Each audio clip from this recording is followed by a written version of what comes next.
And the winner is...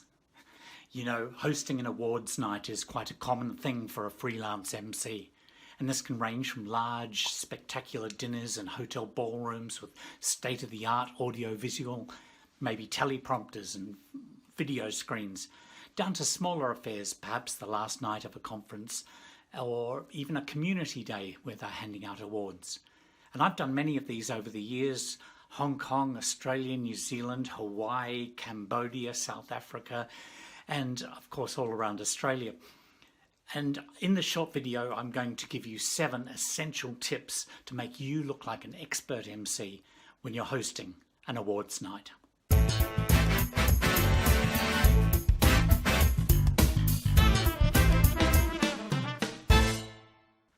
Hi, it's Timothy Hyde here from Expert MC, the channel dedicated to helping you become a better MC, and if you want to grow an MC business. And here are my top tips for hosting an awards night. Tip number 1, get help on stage. Try to have at least 1 or 2 other people on stage with you during the awards ceremony. A committee member or an organizer is best. And they can hand you the prizes and the certificates, which you can then pass on either to the winner or to the person who's actually giving that award. And this ensures that you get them in the right order. But more importantly, it means you don't need to leave the podium or leave the microphone. You retain the focus of the audience at all time. So, tip number 1, get help on stage. Tip number 2, get information early.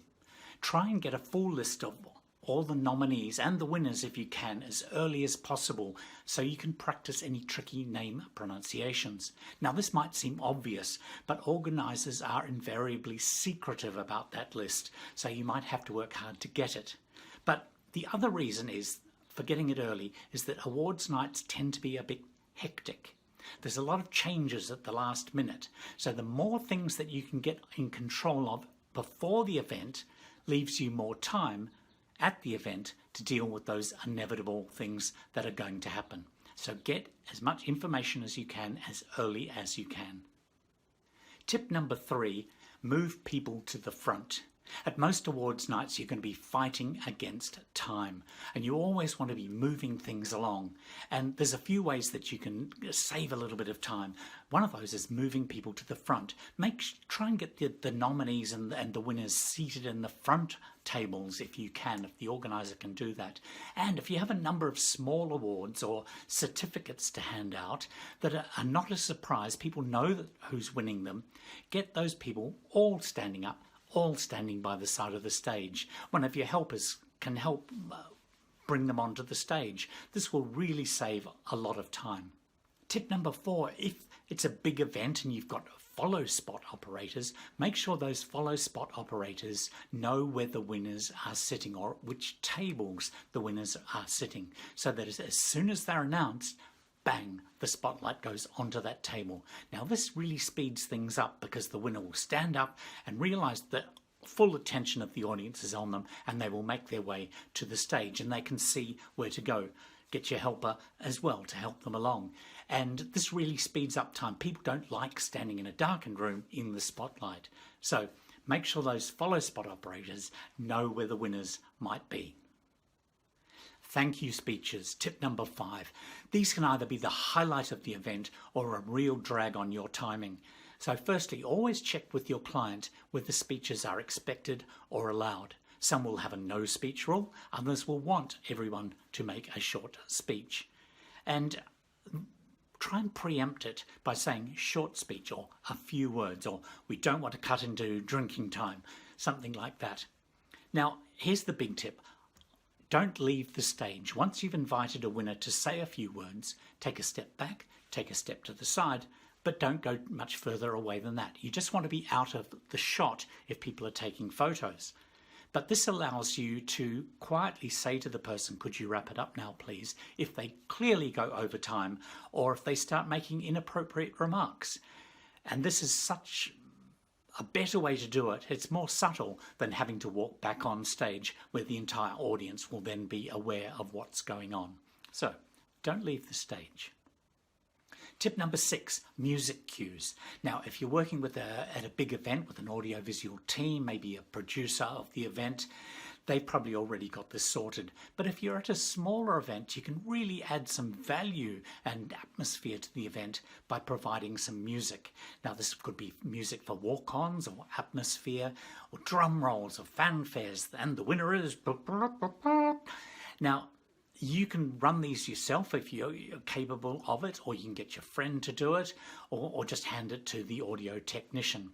And so time spent burning a CD or compiling a playlist is really time well spent. You'll only have to do it once. There's a heap of apps that you can use. We use one on iPads and iPhones called Play on Cue, and there's a great one for PCs called Sports Sound Pro, which we used to use for years and years. And I'll leave the links to those below in the description. Now, before I give you tip number 7, please, if you had any value out of this short video, would you please click the like button? We'd appreciate that, and it encourages us to make more videos. And if you want to, please subscribe to the channel, and that means you won't miss out on future videos. Tip number 7 is the big award. Now, this is something I always try and discuss with my clients. If you're scheduling an awards night, please leave a gap after the big award. Now, at many awards nights, the big award is very important. It could be the dealership of the year, the salesperson of the year, the franchisee of the year, etc. And for the winner, it means prestige and acclaim and possibly a big bonus, maybe some money. And people are very interested in it.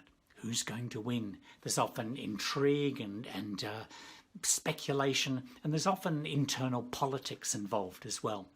And after the award is announced and the winner has made a short speech, people want to talk. They either want to turn to their neighbours and say, why did he win that? Or why didn't such and such win that? Or they want to jump to their feet, walk over and congratulate the winner.